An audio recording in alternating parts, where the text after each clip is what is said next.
With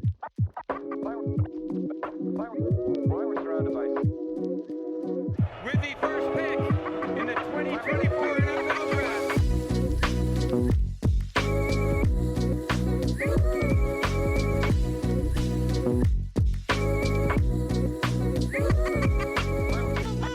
Welcome back into the Daft on Draft podcast. I'm your host, Cory Kinnan, fake Cory Kinnan on Twitter. Again, Apple, Spotify, like, rate, review, do your thing. We are continuing on this scouting series, what to watch for when watching position X. We have two positions left.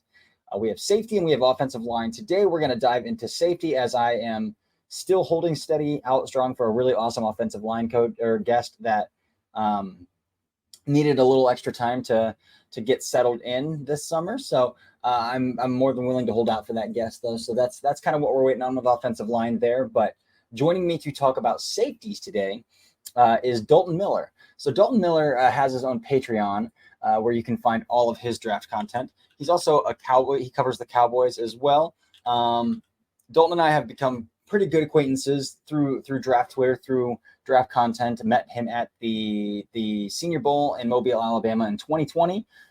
He is formerly of Pro Football Network as well, but he left them to kind of launch his own thing, his Patreon. So if you have a chance, check out that Patreon, subscribe to Dalton, give him some love as well. But he has a huge passion for talking safeties. So that's what we did. We chopped up safeties.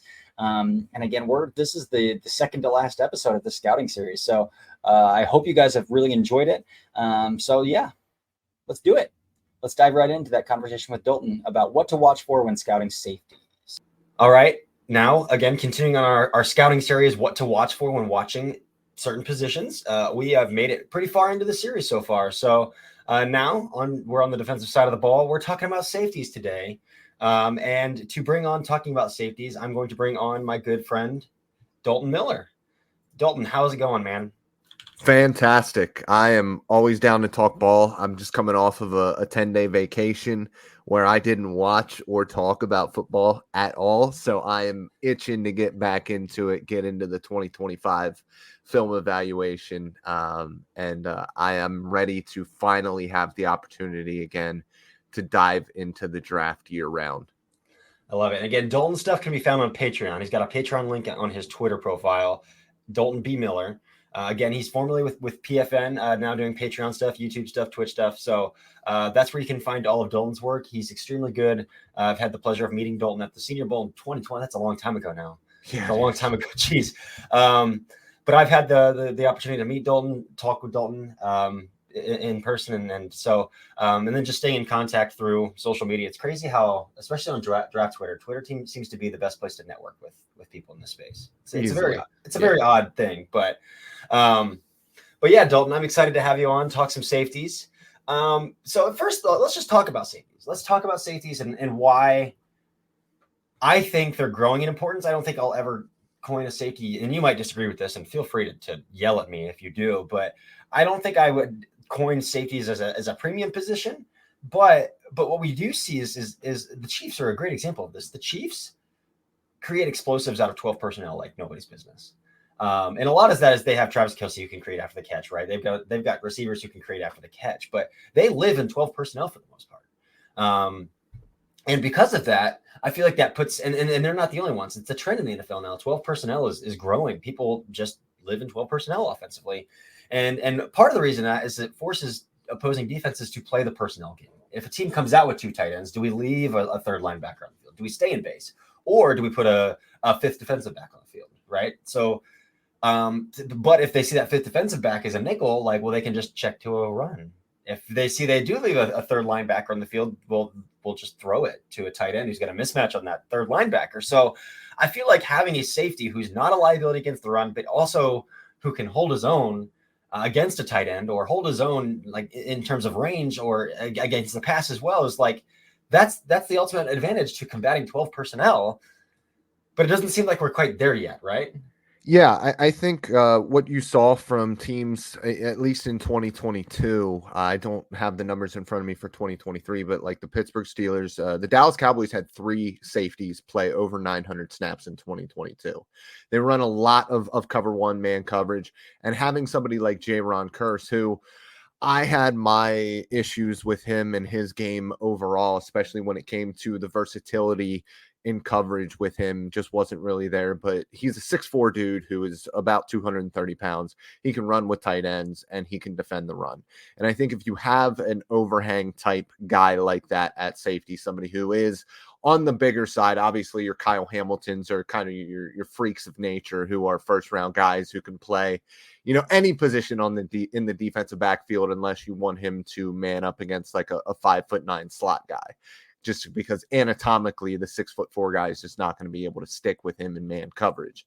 And that's the issue that we have with these 6'4" cornerbacks as well. But when it comes to defending against 12 personnel, I think that big nickel personnel is more of what the base defense is going to become at the NFL level. Somebody who he's not a linebacker because he can't be a full-time linebacker, against the run, but he's also not a liability against the pass, specifically against tight ends.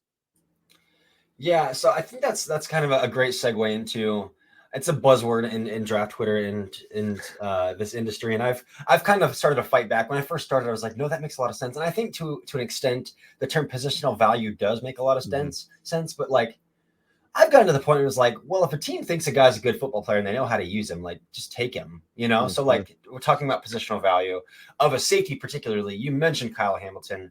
That dude has range. That dude will fit the run. That dude can one-on-one in the nickel. So yeah, when you have a guy like that, it makes a lot of sense that guy could be a first-round pick. So when we're talking about the positional value of safeties, do you think, even if they're not like a Kyle Hamilton, but I mean, I think the Detroit Lions are a great example of this, right? Like they don't have a lot of holes and they hit on a lot of draft picks leading up to the 2023 NFL draft, where they said, you know what? We want to take an explosive playmaker at running back. We want to take a linebacker in the first round to fill some of these other holes.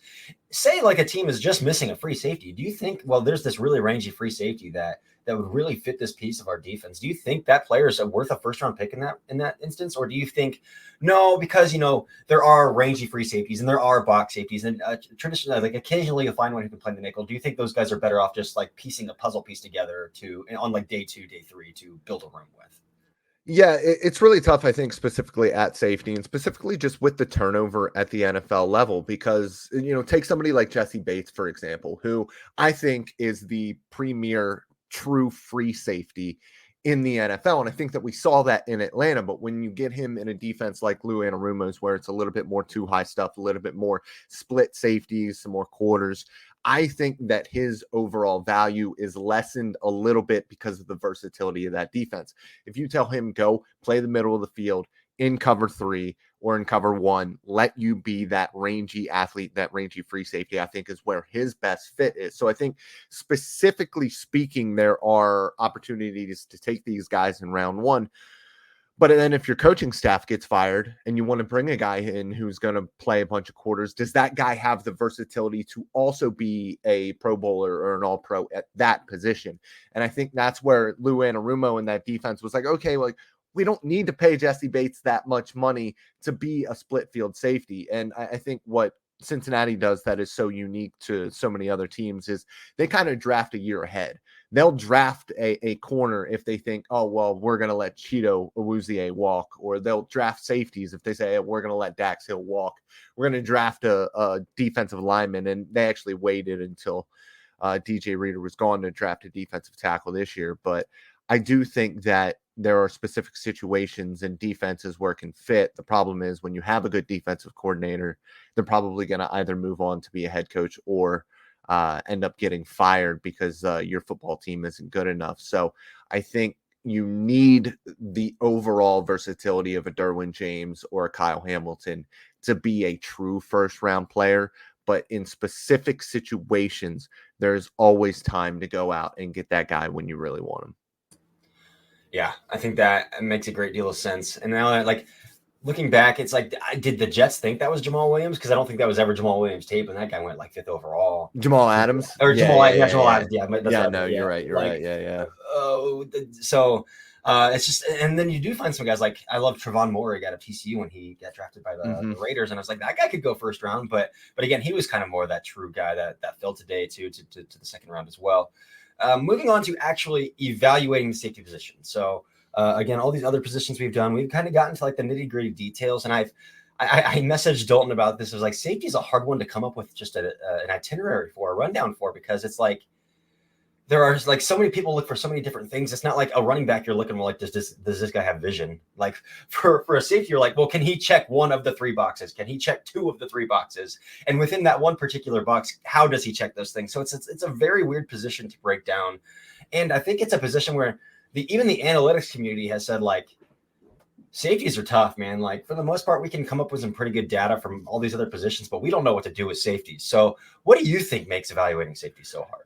Yeah, I mean, I think safeties and linebackers are the two biggest ones that are really, really tough, especially at the college level when you're talking about linebackers, just because their role at the college level is way different than what it most likely will be at the NFL level. But when it comes to safeties, there's just so much that goes into being a safety. I mean, a safety can literally be a nickel guy, somebody who lines up in the slot for most of his plays, or he can be a guy who is a single high guy. You can also be a split field guy. You can play more as an overhang third linebacker type. There's just so many different ways to utilize a safety. And depending on what your defense does specifically, their roles are completely different from what they might be at the NFL level as well. So you take a guy, say, from Nick Saban's system or Kirby Smart's defensive system, and what I look for in those guys is going to be completely different from what I look for in your more Iowa, defensive schemes where they're running a lot more middle of the field close cover 3 stuff, because that role is so much different. So then you have to figure out, well, can I project this Iowa safety to a quarters based defense? I mean, what kind of sense does that make in the grand scheme of things? Or, I love the twitch that he has in his lower body. I love how he processes things and is able to show range in cover 3, but is he going to be able to read through number 2 to number 1 and understand route combinations and what guy he needs to pick up in quarters defense at the next level if I never saw it at the college level? And that's what makes, say, a guy like Cooper DeJean, who, listen, I know a lot of people really loved his tape at corner. I did not love his tape at corner whatsoever. But then it's like, well, I haven't really seen it at safety because he just didn't play the position. So how do I look at this? How do I project him at the position? And the way that I looked at it was more from the cover 3 lens of, this is how I see him read route combinations from 1 to number 2 at corner. And I believe that he has the overall intelligence to survive the learning curve at safety, depending on the scheme, because then in a quarters-based defense, when you do need to cover number 2 vertically, does he have the hip fluidity and explosiveness to turn and burn with a guy like Jamison Williams, who runs a 4.3?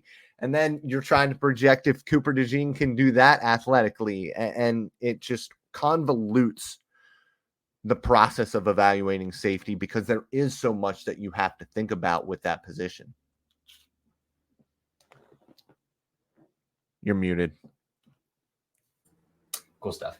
And then, yeah, Dalton, a second part to that question then is something we hear pretty frequently as well, is that because, again, if it's especially if it's a middle of the field close cover 3 safety, you hear a lot of like, well, safeties are boring. Like, all they're doing is over the top work. They're not really involved in a lot of the action. It's just a really drawn out, boring evaluation. So what do you say to people who say that? I think you need to take the good with the bad. I think that there are things that you can learn from those reps where they are doing, quote unquote, nothing as well. Especially for like quarters based guys. So you say a boundary safety is chasing an outside zone on the backside. Is he keeping the angle that he should be taking for the cutback eventually if it gets to that point?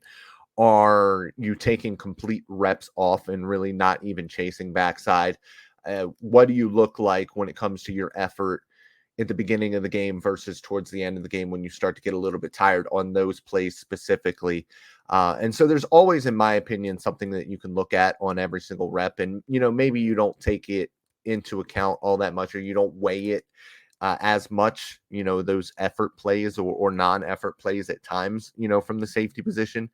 But I think that it also allows you to not skip through, but maybe fast forward through some of those run plays where you are not a part of the run fit, say if you are a middle of the field close guy, And then you're just able to get more tape out of these guys. You can watch 4 or 5 games in the time where you might watch, 2 to 3 games of, a more, say a quarterback who you're watching literally every single rep of the guy. So I think that you can watch more tape of these safeties to really get a good feel of their consistency over a longer period of time. For me, I really enjoy the mental aspect of playing safety. And so for me, seeing how these guys process route combinations, and if they're able to understand, like, hey, if number 2 is out fast, this is what I got to look for from number 1. And seeing how quickly they trigger that, and seeing how they fit with their specific defenses, because there are so many different types of defenses and so many different responsibilities at that position specifically. Is a guy a field safety or a boundary safety? How much does the coaching staff trust those guys, to carry number 2 vertically? So I think when you look at that, a lot of people would think that a field safety in a quarters-based defense, that's the guy who is the number 1 guy. But really, you look at guys like Antoine Winfield Jr., you look at, I can't even think of his name right now, but number 24 for Georgia coming up this year, who's going to be a junior. I think he was all SEC last year. Malachi Starks. Yes.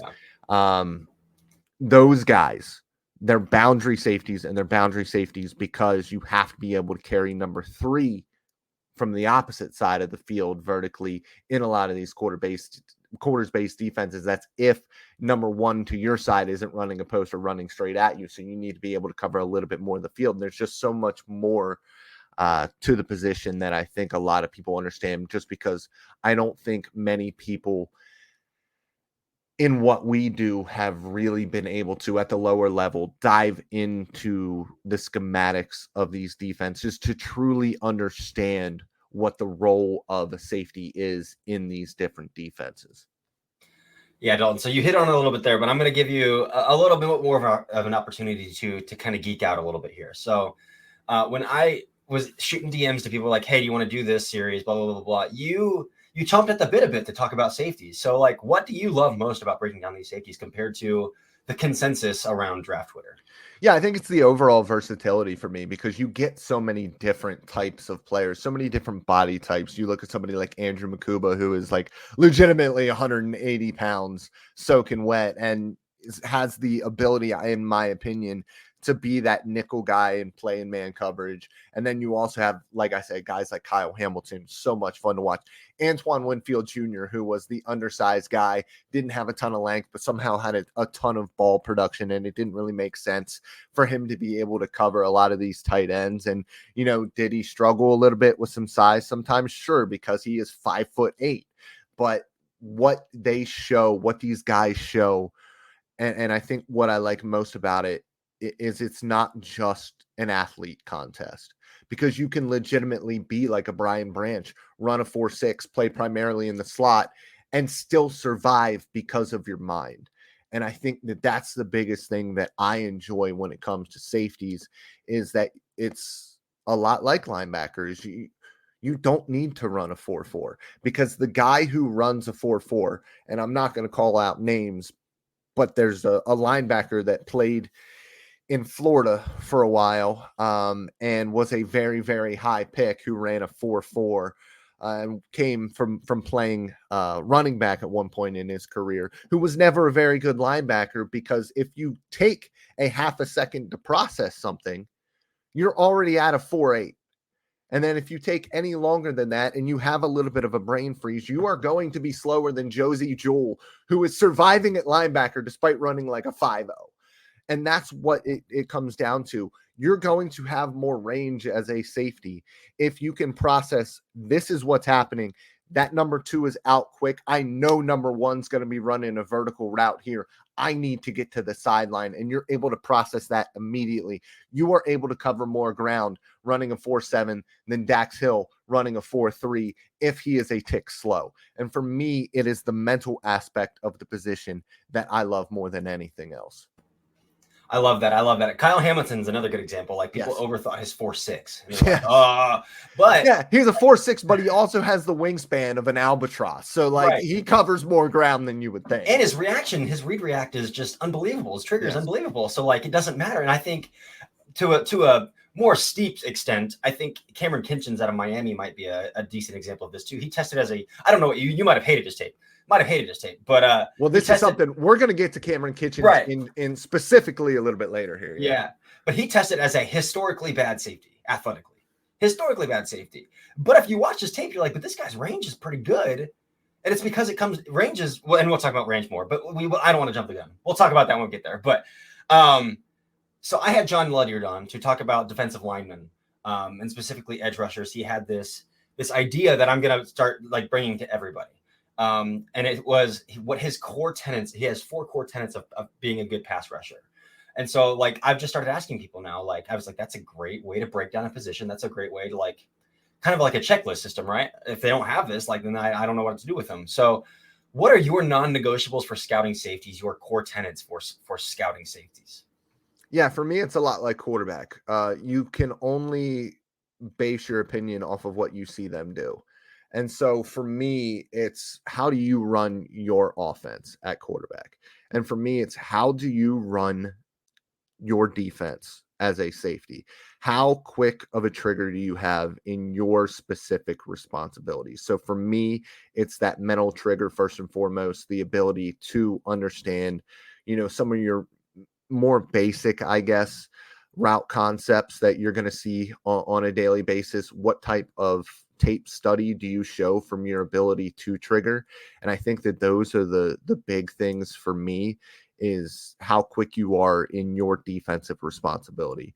I think the other thing for me, and it's just like arm strength or arm talent, is you have to have a requisite amount of physicality. And now this has burned me in the past because there are guys who I've seen who I don't think have the requisite physicality to play at the NFL level at a high level. And I'm just going to name names. It's Julian Blackmon. I absolutely hated his tape because I didn't think he had it. And he showed me at the NFL level, whatever physicality he was able to play with, he was good. And he is a great safety at the NFL level. But I do think that there's a requisite physicality. There's a requisite ability to tackle. There was a safety this year who I would not have touched with a 10-foot pole because in the very first game I watched of him, I saw him get pinballed 5 or 6 times in a single game. At that point, I don't care how you tackle in other games. If you have one game like that at the NFL level, we're going to lose that football game because you as a safety are our last line of defense. If I can't trust you to make an open field tackle, and you're not going to make every single tackle, I understand that. If you are completely physically overshadowed by that ball carrier, I'm sorry. Those NFL guys are going to be better. And I know that you might have just had one bad day, but that bad day being the first tape that I saw is going to affect the way that I look at the rest of your tape. You're going to have to be unbelievable after that. So I think requisite physicality is a huge thing. And then just the mental trigger for me is the other thing. I think Grant Delpit's probably another example out of that requisite toughness. Yeah. His junior year, like everybody loved his sophomore year tape. His junior year tape, there were quite a few missed tackles, and then it came out like, oh, this guy's. And I think understanding some of the context of the information we don't have as well is hard. It's probably the hardest part. It's the hardest part. And then it comes out like, oh, well, Grant Delpit played through a high ankle sprain his entire junior year, like things like that. And then he gets to the NFL level, and he's a bullet. He'll fit the run. He will come downhill. He'll tackle in the open field. So I think. That's another case where it's like, oh yeah, that a lot of people didn't see that requisite toughness. And I think I know what sake you're talking about if he happened to play football in Southern California this past year. No, he actually didn't. Okay. No, he actually played in the SEC. Okay. But that's as far as I'll go with it. Okay. Sounds good. But I do like that as well. And one thing that I've talked about on this podcast a lot, and with every single position that I've talked about one trait that if I had to pick one trait, that supersedes every position. Like if you don't have this, you won't be an NFL player. For the most part, you might be a role player or whatever, but you won't be a good NFL football player. And then I think that's fluidity. I think that's having the ability Yes. to change directions and not having stiff hips. So how does that kind of fluidity, change of direction, triggering, kind of those sorts of things play into your evaluation for a safety? For a safety, it's a lot less than for a corner, just because I think overall it is a less reactive or less physically reactive position than, playing as a corner. Now, if you're going to be playing a ton of slot reps, it is a little bit different. And that's, we get into the versatility of playing the safety position. And you might be, a Brian Branch in college where you play 85% of your snaps in the slot and you need that fluidity. And I think Brian Branch is a perfect example of somebody who, ran a 4.6 and isn't the fastest guy in the world on a track, but the fluidity that he has. And it's not, for me, it's not just fluidity, because there's guys with incredibly quick feet and, obviously rest in peace to Jeff Gladney, somebody who that frenetic footwork is unbelievable to watch. But if a guy has unbelievably fast feet, but they're inefficient feet, you're going to struggle to mirror guys, in the slot as a safety or as a corner. But I think that overall fluidity, that ability to hinge the hips and be like a gazelle or a deer, that is where you can really show off your athletic ability that doesn't show up on the track. Awesome. So again, we talked a little bit about range, and I think I want to start with range because it is one of those positions where people would typically say, like, you have to be a good athlete to have range. And I don't think that's true. I don't think that's really true. So talking about range in particular, what are you looking for to know, like, yes, this guy has good range? Because again, a lot of people say, like, well, if he doesn't have 4.4 speed, then he doesn't have range. But again, we talked about Kyle Hamilton. We've mentioned Cam Kitchens, which I know you're going to talk a little bit more about. So what are you looking for in terms of this player has range or this player does not have range? Yeah, I mean, it's a lot of it with range, especially at the college level, comes down to your assignments. And I think being a single high guy, Cameron Kitchens was able to show that a little bit more, doing a little bit more single high stuff for that Miami defense.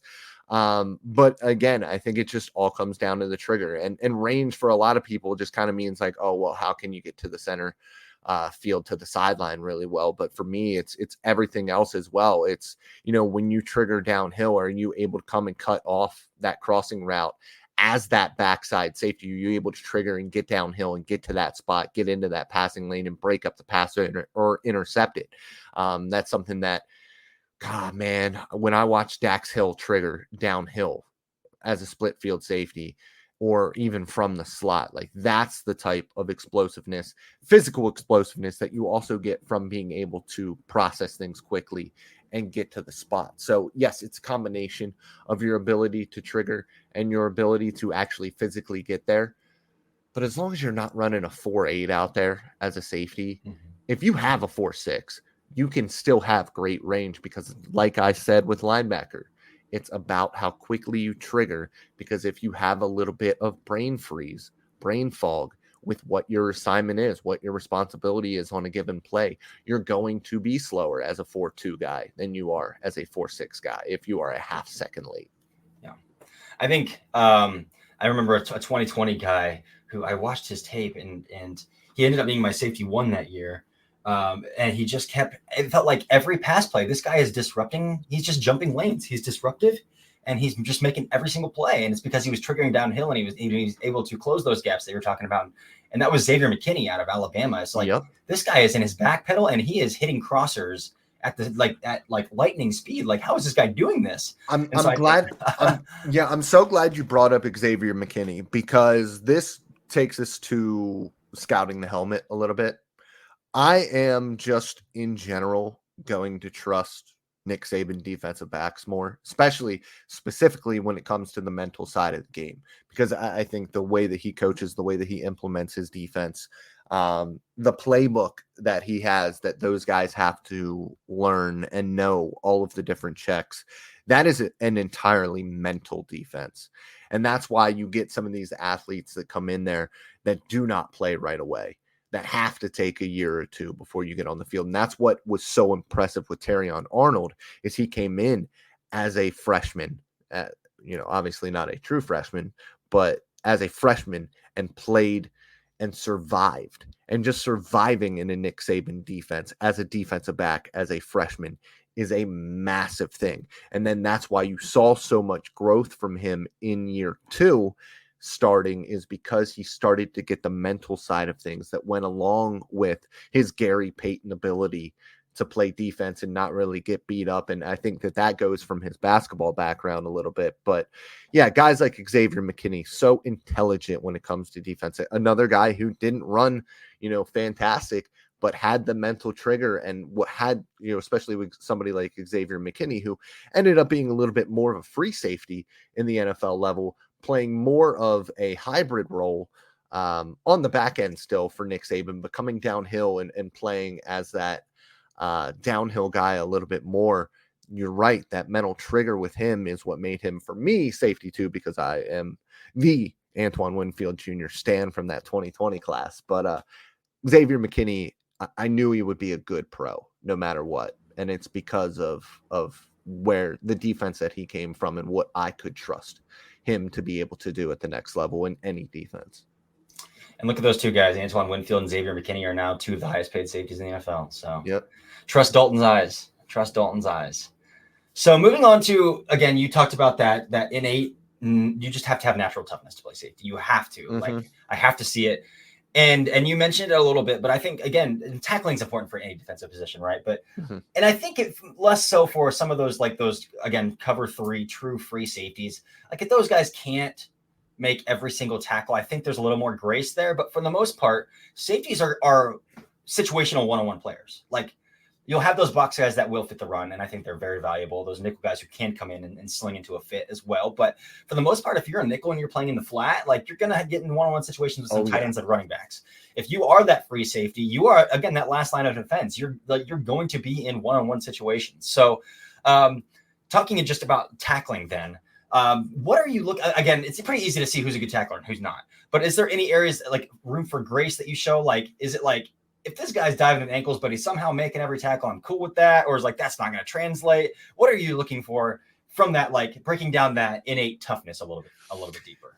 Yeah, I think if you're playing in the alley and you're a little bit more of an ankle biter, I'm okay with that. On the back end, I would much prefer to see my safeties be a little bit more like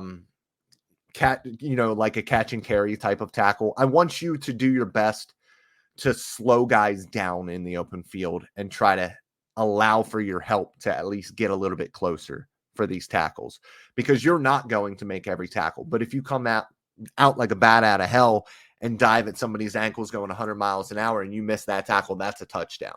So being able to slow guys down and make tackles, especially when you are, the Andrew Makuba type who's 180 pounds, tackling Jonathan Taylor, it's probably not going to go over all that well 100% of the time. So being able to break down, make him make a decision on how to beat you and slow down his downhill process is, for me, incredibly important when it comes to being a tackler. The other thing, and this is where I get back to Cameron Kitchens, this is where I get to Jonathan Abrams. Being out of control, not just with your speed as a tackler, but your tackling technique is huge. The thing that scares me most about Cameron Kitchens is dropping the crown of his helmet, which I thought he did way too much. And it terrifies me just, for his health long term. Because if there's one thing that we know, is neck injuries are completely debilitating. And so for a guy to drop his helmet, it's not something that I can necessarily grade against per se, because he's still making tackles. And I don't think that he played out of control as a tackler like Jonathan Abram, who, he'll go out and hurt his own teammates, diving at people.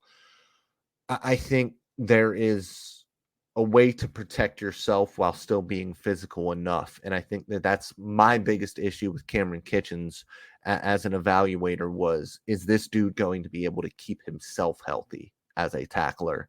I don't know. I think that that's something that somebody's going to have to get into his ear consistently, because it takes a lot of repetition to break a bad habit like that.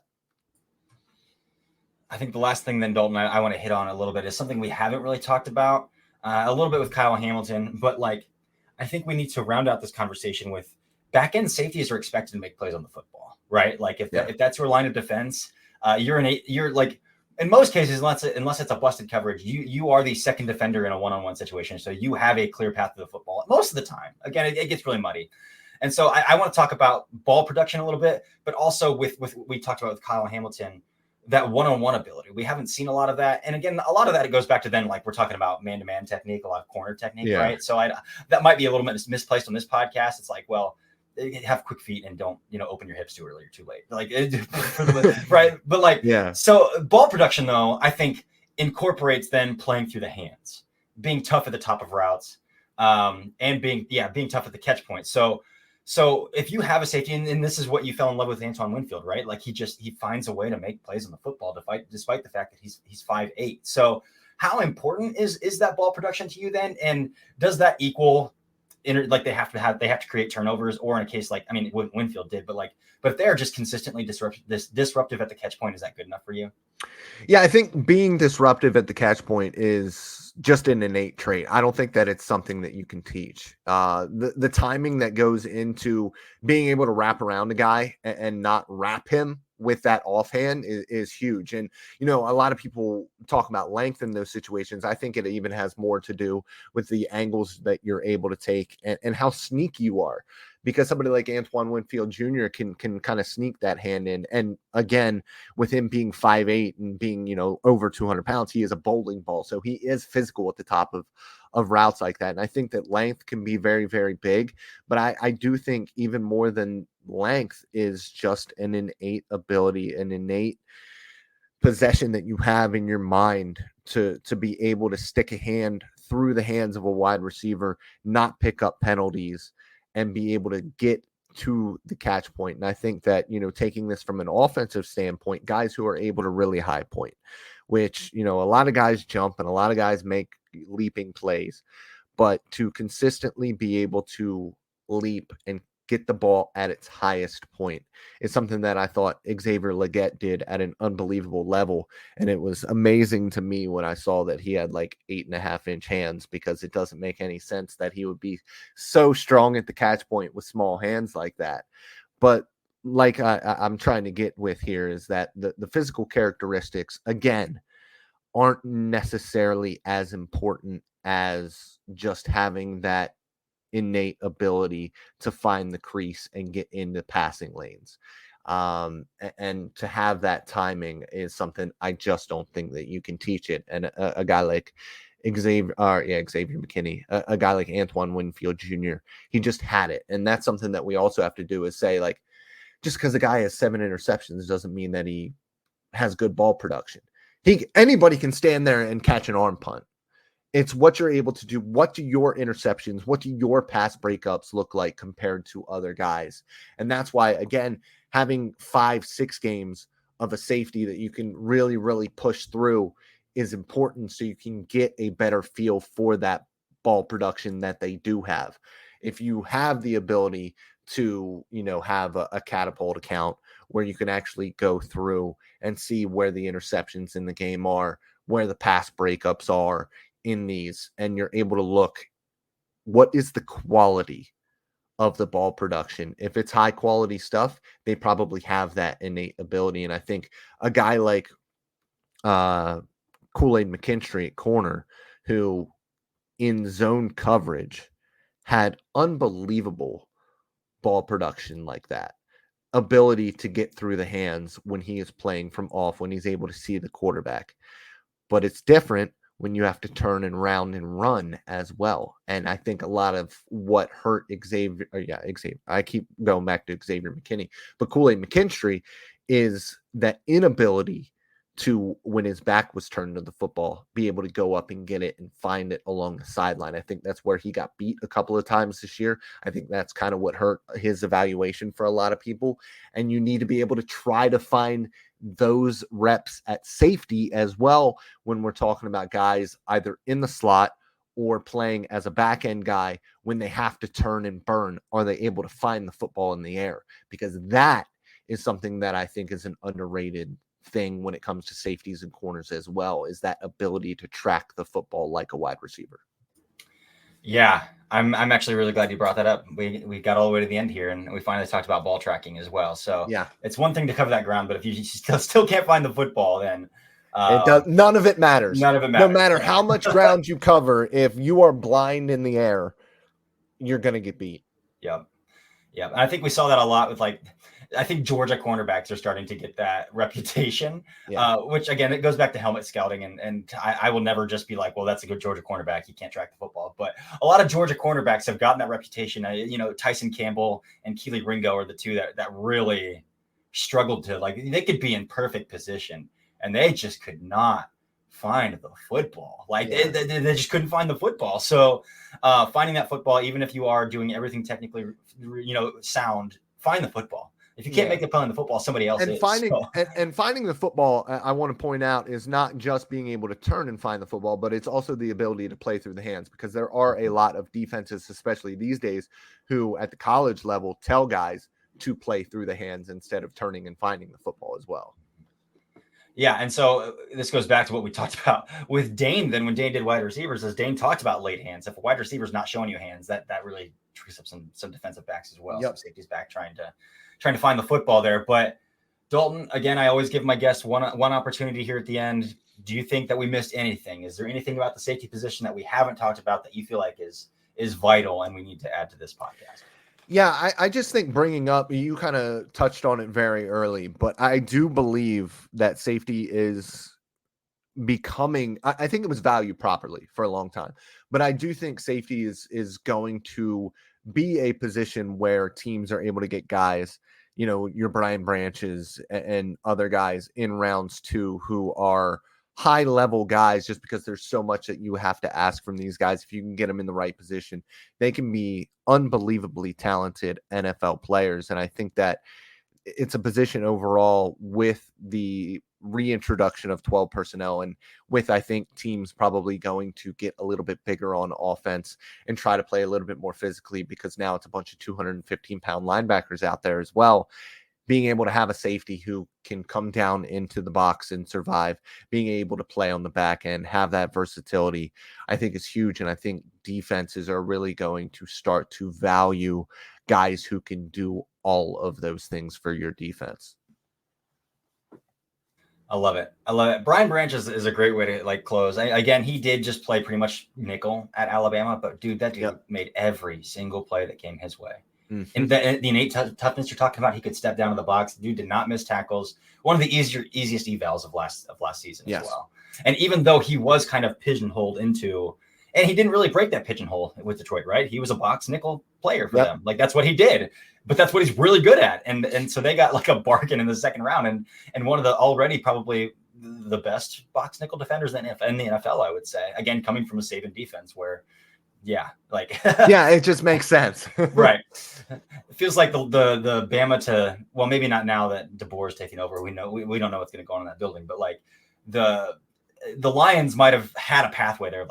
These guys play exactly how we want them to play, specifically speaking about Detroit. But all right, Dalton, I think that's enough ground to cover, enough range, if you will, on this podcast about safeties. Again, you are more than welcome to come back on the Daft on Draft podcast anytime. Hey, thank you for having me. Love talking ball. Love talking safeties. Guys, stop hating on the position. Find the love in the mental side of the position, guys.